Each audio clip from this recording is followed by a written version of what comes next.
Positivism Hindi channel दर्शकों को स्वागत। हम इस चैनल में गौरा जी से लिखी गई पॉजिटिव एथिज्म, अंग्रेजी में लिखी गई ये पॉजिटिव एथिज्म पुस्तक को मैंने हिंदी में ट्रांसलेट किया। उसको सकारात्मक नास्तिकता, पॉजिटिविज्म हम हिंदी में सकारात्मक नास्तिकता के रूप में ले सकते हैं। क्या नकारात्मक नास्तिकता क्या है, सकारात्मक नास्तिकता क्या है, इसके बारे में पहले हमको बोल दिया पीछे एपिसोड में। आज हमको और कुछ, जब पीछे एपिसोड में क्या किया, मनुष्य में समर्पण की भावना को आस्तिकता कहा जाता है, ऐसे बोले। अब आज जानेंगे समर्पण ही धर्म का मूल सिद्धांत है। आस्तिकता में समर्पण, सबमिशन, समर्पण ही धर्म का मूल सिद्धांत है। धर्म एक ऐसा सिद्धांत है जो मनुष्य की लेख की शक्ति को महत्व दिए बिना उसे गुलाम बनाता है। मनुष्य में विनम्र रवैये को प्रोत्साहित और मजबूत करता है। उसे एक काल्पनिक भगवान का गुलाम बनाता है, जिससे उसकी गुलामी की प्रकृति बढ़ाती है। आस्तिकता क्या करती है? आस्तिक सिद्धांत समर्पण, मनुष्य को काल्पनिक ईश्वर को समर्पण करता है। इस वजह से क्या होता है? गुलाम बन जाता है। मनुष्य ईश्वर को, काल्पनिक ईश्वर को गुलाम बनाता है। मनुष्य में विनम्र रवैये को प्रोत्साहित और मजबूत करता है। उसे एक काल्पनिक भावना का भगवान का गुलाम बनाता है, जिससे उसकी गुलामी की प्रकृति बढ़ाती है। चूँकि आस्तिक धर्म मनुष्य में विनम्र मानसिकता को पुष्ट करता है, इसलिए ये कमज़ोर मानसिकता वाले मनुष्य को जिम्मेदारी से मुक्त कर देता है। इस प्रकार दासता का भाव, ईश्वर हर चीज़ का ध्यान रखता है, पिंजरे में बंद पक्षी की सुरक्षा के समान है। पिंजरे में बंद पक्षी क्या करता है? सुरक्षा का महसूस करता है। ऐसे ही जब मनुष्य अपने आप काल्पनिक ईश्वर को समर्पण का अपने आप सब, वो एक प्रकार का सेफ्टी महसूस करता है। जो गौरा जी लिखते हैं, जाहिर है इससे उन्हें बहुत शांति मिली। यद्यपि शुरू में उस तरह मन की कुछ शांति मिली, धीरे धीरे उसमें तर्क संगत विचार बढ़ता गया। आदि मानव में तो पहले तो ईश्वर की, काल्पनिक ईश्वर की भावना एक प्रकार की शांति प्रदान, लेकिन मनुष्य का जो दिमाग है वो तो डेवलप होते रहा है। इससे उसमें क्या हुआ है? धीरे धीरे उसमें तर्क संगत विचार बढ़ता गया, तर्क संगत विचार बढ़ता गया। एक तर्क संगत रूप से विकसित व्यक्ति में समझने के समान विधि, कारण, तर्क, अनंत ज्ञान, मीमांसा, जांच विचारों के जगह दी। जब उस मनुष्य में, उस दिमाग में एक तर्क संगत विचार बढ़ता गया, तब उसमें वो समझने के समान विधि, कारण, तर्क और उन्नत ज्ञान, मीमांसा, जांच विचारों की जगह मिली। फलस्वरूप ईश्वर की अवधारणा धीरे धीरे एक आदिम फिटिश से एक मेटाफिजिकल अवधारणा में बदल गया। फिटिशिज्म का अर्थ है कि किसी निर्जीव वस्तु में जादुई शक्तियाँ होती हैं। फिटिशिज्म के किसको बोलते हैं? एक निर्जीव वस्तु में जादुई शक्तियाँ होती हैं, महत्व होती है, ऐसा समझना। मेटाफिजिकल का अर्थ है कि मनुष्य प्राकृतिक गुणों को अपनी बुद्धि और ज्ञान से प्रयोग करना, वास्तविकता का सिद्धांत बनाना। हालांकि ईश्वर, आत्मा, परलोक ये सभी काल्पनिक हैं। गौरा जी कहते हैं, क्या प्रूव हुआ? हालांकि ईश्वर, आत्मा, परलोक ये सभी काल्पनिक हैं। इनमें से कुछ भी दृष्टि, ध्वनि, स्वाद, गंध और स्पर्श जैसी भौतिक इंद्रियों द्वारा महसूस नहीं किया जाता। भगवान के बारे में जो काल्पनिक कल्पनाएं हैं, ये सब, ये कोई भी ये काल्पनिक कल्पनाएं, भगवान ईश्वर का जो कभी दृष्टि, ध्वनि, स्वाद, गंध और स्पर्श जैसी भौतिक इंद्रियों द्वारा महसूस नहीं किया जाएगा। अतः दूरदर्शी आध्यात्मिक आस्तिक समझ से एक विशिष्ट भौतिकवाद का जन्म हुआ। पर चलते चलते धीरे धीरे पहले ईश्वर का एक प्रकार का काल्पनिक ईश्वर का प्रस्ताव हुआ, उसके बाद ज्ञान मीमांसा बदली, तब उसके वजह से चलते धीरे धीरे उसके विशिष्ट भौतिकवाद का जन्म हुआ। विशिष्ट भौतिकवाद वैज्ञानिक है, आस्तिकता वह तो काल्पनिक है, काल्पनिक भावना, ईश्वर की काल्पनिक भावना। यह तो भौतिकवाद वैज्ञानिक है, प्रकार साइंटिफिक है। यह ईश्वर, आत्मा और अंतर्जीवन की अवधारणाओं को भौतिक इंद्रियों के लिए अगोचर मानकर खारिज कर देता है, उसको इनकार कर देता है। यह सिद्धांत भौतिक स्थितियों, राजनीतिक और आर्थिक वास्तविकताओं से संबंधित है। भौतिकवादी समझ से विकासवादी प्रक्रिया, द्वंद्वात्मक विकास, भौगोलिक परिस्थितियाँ, आनुवंशिक इतिहास, ऐतिहासिक आवश्यकता जैसी प्रकृतिवादी अवधारणाएं उत्पन्न हुई। ये भौतिकवाद से क्या हुआ? ये सब भौतिकवादी समझ से विकासवादी प्रक्रिया, द्वंद्वात्मक प्रक्रिया, भौगोलिक परिस्थितियाँ, आनुवंशिक इतिहास, ऐतिहासिक आवश्यकता, ये सब डेवलप हुए। भौतिकवादी सिद्धांत किसी काल्पनिक ईश्वर में विश्वास के बजाय तथ्यात्मक ठोस साक्ष्य पर आधारित है। भौतिकवाद क्या होता है? यह सिद्धांत किसी काल्पनिक ईश्वर में विश्वास के बजाय तथ्यात्मक ठोस साक्ष्य पर आधारित है। भौतिकवाद आध्यात्मिक से अधिक यथार्थवादी है। आध्यात्मिक क्या है? आस्तिकता। भौतिकवाद आस्तिकता से अधिक यथार्थवादी है। फिर भी भौतिकवाद कुछ हद तक आस्तिक भी है, क्योंकि भौतिकवाद में मनुष्य को प्राकृतिक सिद्धांतों और ऐतिहासिक शक्तियों के सामने समर्पण करना पड़ता है। दुनिया के लिए जहाँ तक दृष्टिकोण का सवाल है, भौतिकवाद का सिद्धांत इस प्रकार है।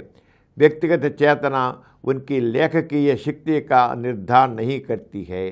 जो उनकी चेतना का निर्धारण करती है वह उनकी सामाजिक स्थितियाँ हैं। भौतिकवाद क्यों गौरा जी ऐसे बोले? एक आस्तिकता है, कैसा? क्यों?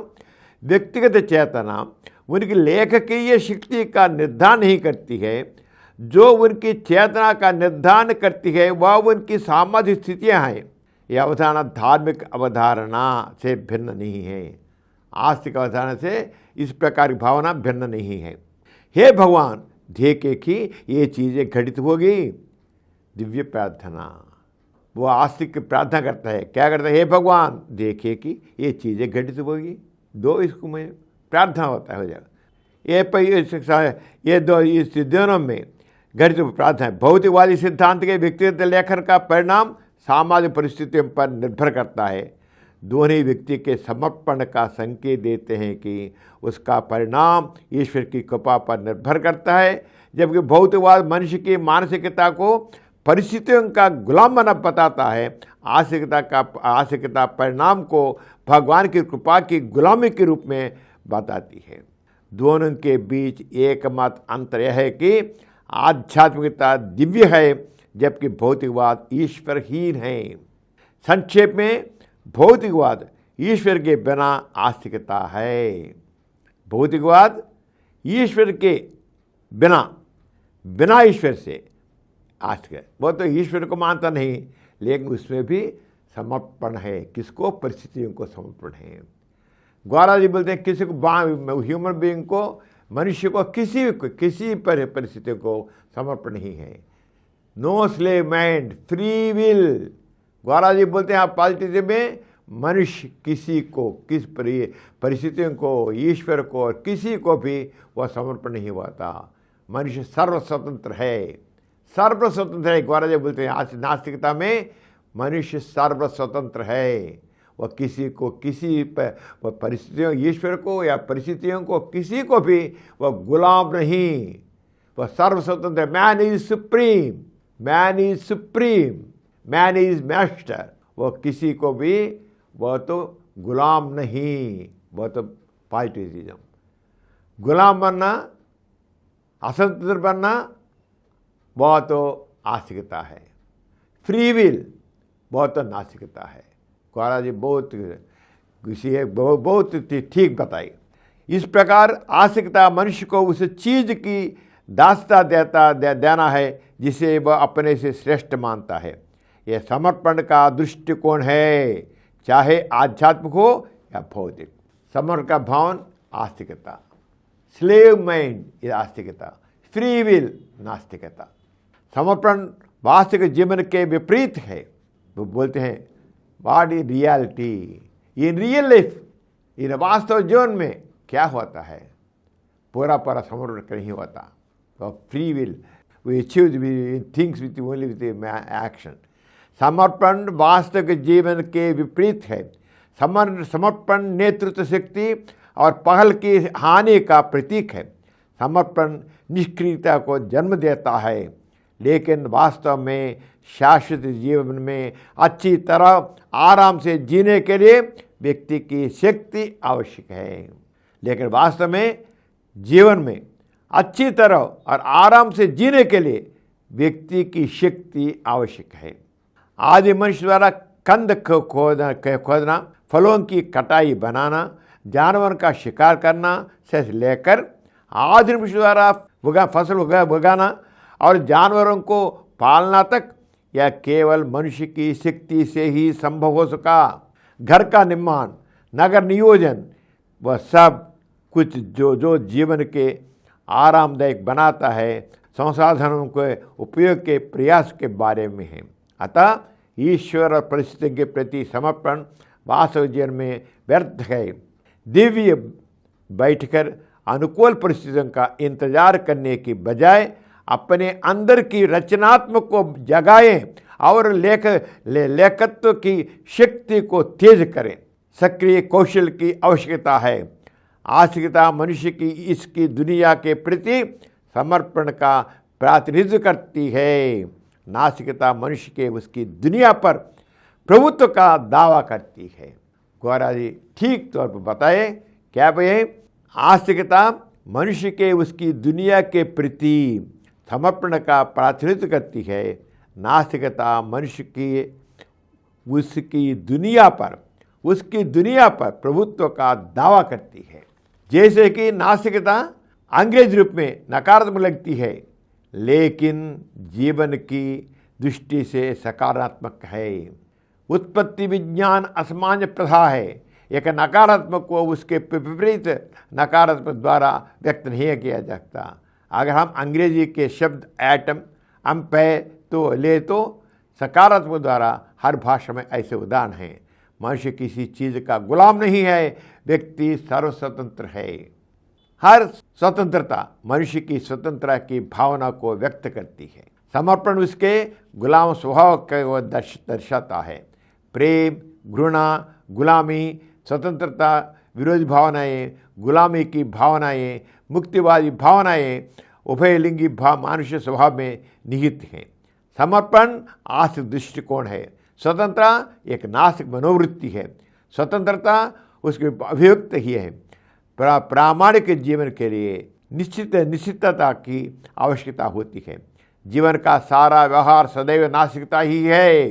महाराज बोलते हैं जीवन का सारा व्यवहार सदैव नास्तिकता ही है। आस्तिकता में गुलाम मन प्रधान मनोवृत्ति होती है। आस्तिक मानते हैं कि उनकी कोई स्वतंत्र इच्छा नहीं है, कि उनका जीवन ईश्वर द्वारा निर्धारित होता है, परिस्थितियों से निर्धारित होता है। लेकिन व्यवहार में उन्हें स्वतंत्रता की भावना के साथ कार्य करना चाहिए। धर्म प्रबोधक प्रार्थना क्या करते हैं कि हे भगवान आपकी इच्छा सफल को हो कहते हैं, लेकिन आचमने स्वयं मार्ग में चलते हैं। आज यहाँ तक मैं तो बंद करता हूँ। अगले एपिसोड में क्या गौरा जी आस्तिकता के बारे में, नास्तिकता के बारे में बोले, उनके अंतर क्या है, आस्तिकता नास्तिकता, ये इस बारे में क्या बताए बच्चे समझेंगे। पर अगले एपिसोड में आपसे मिलूंगा। तब तक चलो नमस्ते।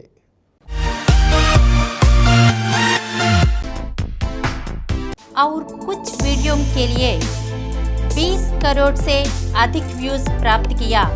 समरन चैनल समर्पित पॉजिटिव एथीज़म हिंदी चैनल को सब्सक्राइब कीजिए, लाइक कीजिए, शेयर कीजिए और नीचे हुए घंटे के निशान पर दबाइए।